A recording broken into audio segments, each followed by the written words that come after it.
Hello दोस्तों, हमारे YouTube channel में आप सभी का स्वागत है। इस वीडियो में हम HL स्टॉक को डिस्कस करने वाले हैं।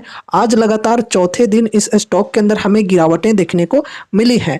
अगर यहाँ पर हम आज के गिरावट के परसेंटेज की बात करें तो लगभग 2.5% की गिरावट देखने को मिली है।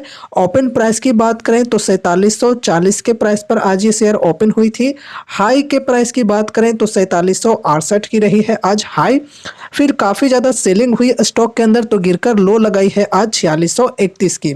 यहाँ पर अगर हम देखें चार्ट को जूम करके तो देखो यहाँ पर जो लो लगी थी ये ट्रेंड लाइन के नीचे लगी थी और हमने कल के दिन डिस्कस किया था कि अगर आपको ये जो ट्रेंड लाइन है इसके सपोर्ट पर शेयर मिल जाता है तो यहाँ पर बाइंग करने का सही समय होगा, फ्रेश बाइंग करने के लिए, फर्स्ट SIP करने के लिए। बाकी कोई रिकमेंडेशंस आपको मैं नहीं देता हूँ, ना ही कोई कॉल टिप देता हूँ बाई या सेल करने के लिए।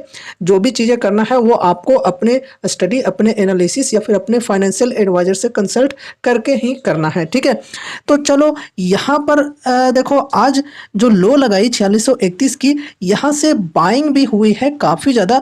तो शेयर जो है ये बढ़कर 4695 के प्राइस तक पहुंचा और यहाँ पर क्लोजिंग हो गया। अब यहाँ पर अगर हम देखें तो देखो ये जो ट्रेंड लाइन है इसके नीचे कैंडल की क्लोजिंग नहीं हुई है। देखो ट्रेंड लाइन पर ही क्लोजिंग हुई है, ठीक है। लो भले लगी है इसके नीचे लेकिन क्लोजिंग हुई है ओवरऑल देखें तो ट्रेंड लाइन पर ही। तो देखा जाए तो अभी भी ये काफ़ी स्ट्रॉन्ग सपोर्ट है बना हुआ ये ट्रेंड लाइन और इसको रिस्पेक्ट दे रही है प्राइस। और यहाँ पर देखें तो स्टॉक के अंदर अभी भी अप ट्रेंड मूवमेंट जारी है। बढ़िया करेक्शन हम तभी कह सकते हैं जब स्टॉक ये जो ट्रेंड लाइन है इसको ब्रेक कर देगा। ब्रेकडाउन यहाँ पर अगर मिल जाता है तो फिर बढ़िया करेक्शंस आ सकती है स्टॉक के अंदर। अभी यहाँ पर अगर हम डिस्काउंट की बात करें तो लगभग 17 से 18% की डिस्काउंट मिल रही है। तो कमेंट में बताना कि आज यहाँ पर किस किस ने फ्रेश बाइंग किए हैं, किस प्राइस के लेवल्स पर बाइंग किए हैं। कमेंट में आप चाहो तो शेयर कर सकते हो, ठीक है। अब यहाँ पर हम गिरावट के पीछे रीजंस को डिस्कस करते हैं। काफ़ी ज़्यादा लोग परेशान हो रहे हैं यहाँ पर गिरावटों को देखकर। तो सबसे पहली बात यहाँ पर यह है कि अभी हमारा जो बाजार है इसका माहौल ही नेगेटिव है। क्यों? क्योंकि ग्लोबल मार्केट का भी माहौल नेगेटिव है। किस वजह से?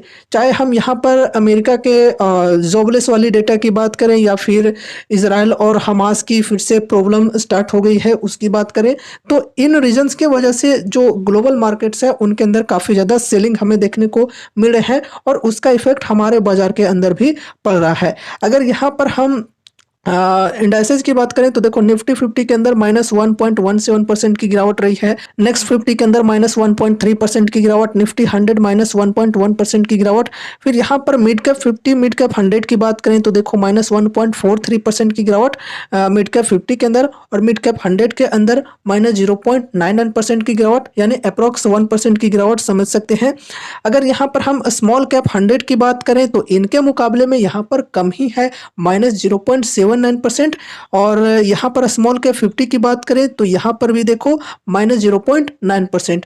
तो आज जो स्मॉल कैप के स्टॉक्स हैं ये पीटे तो हैं लेकिन मिड कैप और लार्ज कैप के मुकाबले में कम ही पीटे हैं। अगर आपके पोर्टफोलियो में स्मॉल कैप के स्टॉक्स ज़्यादा है, स्मॉल कैप की वेटेज ज़्यादा है तो निफ्टी को शायद आज आपने बीट किया होगा। निफ्टी में जितनी गिरावटें आई हैं उतना आज शायद आपके पोर्टफोलियो नहीं गिरे होंगे, ठीक है।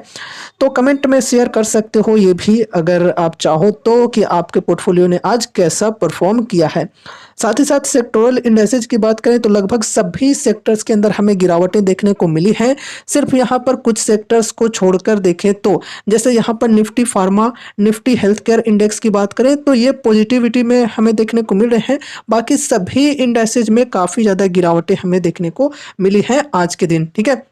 देख सकते हो निफ्टी ऑटो 2.92% से गिर चुका है। फिर यहाँ पर निफ्टी आईटी की बात करें तो 2.4% से गिर चुका है। फिर यहाँ पर और भी देख सकते हो निफ्टी रियल्टी की बात करें तो सबसे ज़्यादा यहाँ पर ही हमें गिरावटें देखने को मिली है, -3.53% की गिरावट हुई है। काफ़ी ज़्यादा गिरावट हुई है। बाकी यहाँ पर अगर हम निफ्टी डिफेंस इंडेक्स की बात करें तो देखो यहाँ पर जो भी टॉप डिफेंस कंपनीज हैं सभी के अंदर हमें गिरावट ही देखने को मिल रहे हैं। अगर यहाँ पर हम सिर्फ कुछ स्टॉक्स को छोड़कर बात करें तो जैसे जेन टेक्नोलॉजीज हो गया या फिर DCX systems and Apollo micro systems, इनके अंदर हमें पॉजिटिव माहौल देखने को मिला है। बाकी सभी स्टॉक्स के अंदर गिरावट हुए हैं, देख सकते हो ये टॉप डिफेंस स्टॉक्स हैं, सबके अंदर हमें करेक्शंस देखने को मिले हैं। तो अब ऐसा नहीं है कि ये जो कंपनीज हैं ये खराब हो गए हैं, बिल्कुल नहीं, ये एक्सटर्नल रीजंस की वजह से गिरावटें आ रही हैं और ये बेसिकली हमारे लिए अपॉर्चुनिटीज लेकर आती हैं। अब स्पेशली यहाँ पर हम एचएल की बात करें तो एचएल के अंदर ये एक पर्सनल प्रॉब्लम चल रही है। वो क्या है, चलो अभी हम डिस्कस करते हैं। तो दोस्तों देखो, एचएल को इंडियन एयरफोर्स की तरफ से कुछ लाइट कॉम्बैट एयरक्राफ्ट्स के लिए ऑर्डर्स मिले हुए हैं, जिसमें से जो पहला एयरक्राफ्ट है एलसीए मार्क 1A, ये कंपनी को डिलीवर करने थे इसी फाइनेंशियल ईयर में, मार्च 2024 में। तो कंपनी डिलीवर नहीं कर पाई मार्च में, और फिर यहाँ पर जुलाई तक का टाइम मांगा गया कि जुलाई में हम डिलीवर कर देंगे, लेकिन फिर कंपनी जुलाई में भी डिलीवर नहीं कर पाई। एंड उसके बाद अब ऐसी न्यूज आ रही है कि कंपनी इस डिलीवरी को नवंबर तक पूरा कर सकती है। तो डिलीवरी में डिले हो रही है एचएल की तरफ से काफ़ी ज़्यादा। तो ऐसा क्या रीज़न है कि इतना ज़्यादा टाइम लग रहा है, कंपनी डिलीवर क्यों नहीं कर पा रही है? तो देखो, समझो यहाँ पर अब अच्छी तरह से। तो जो देखो हमारा फाइटर जेट है तेजस मार्क 1A, इसके अंदर जो रडार लगी होती है वो लगी होती है इजराइल की, इंजन होती है अमेरिका की, और ढांचा बनता है इंडिया में, ठीक है। तो एचएल सिर्फ ढांचा बनाता है, बाकी इंजन्स और जो भी रडार वगैरह है वो दूसरे कंट्रीज से आते हैं। अब इसमें प्रॉब्लम ये हुआ कि जो इंजन बनाती है कंपनी वो अमेरिका की एक कंपनी बनाती है, नाम है जनरल इलेक्ट्रिक यानी कि जीई। इसको एचएल ने ऑर्डर दिया था कि इस साल 16 इंजन आपको देना है हमें, ठीक है। तो 16 इंजन का ऑर्डर था, लेकिन कंपनी ने कहा कि हम सितंबर तक सिर्फ 2 ही इंजन दे पाएंगे। ये अब चीज़ें कही जा रही हैं जनरल इलेक्ट्रिक के द्वारा, ठीक है, कि 2 ही इंजन हम दे पाएंगे। देखो यहाँ पर इंजन का नाम दिया हुआ है। तो ये चीज़ें सामने आ रही है कि सितंबर तक, ठीक है। तो इस वजह से तेजस मार्क 1A की प्रोडक्शन में डिले हो रही है। एंड इसके पीछे कुछ पॉलिटिकल रीजंस भी हो सकते हैं शायद, क्योंकि देखो अमेरिका ये नहीं चाहता है कि हम रूस के साथ ज़्यादा नज़दीकियाँ बढ़ाएं, और हाल ही में हमारे गवर्नमेंट मोदी जी का दौरा रहा था रसिया का।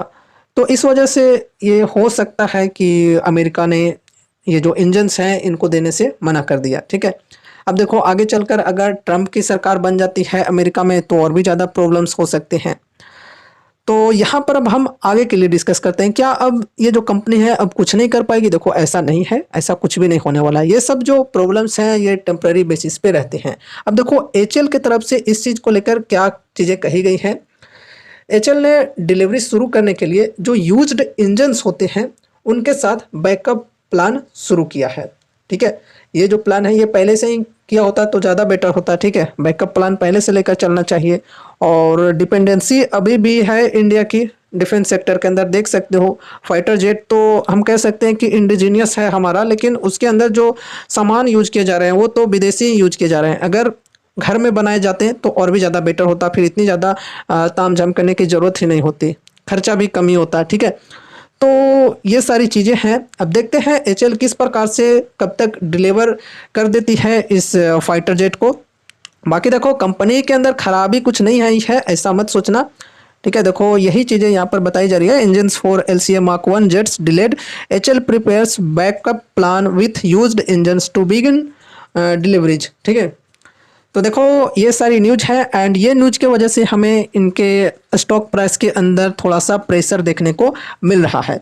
अब यहाँ पर देखो उतना ज़्यादा टेंशन लेने की ज़रूरत नहीं है, चीज़ें ठीक हो जाएंगी। ये सब जो प्रॉब्लम्स आती हैं टेम्पररी बेसिस पे आती हैं, ठीक है।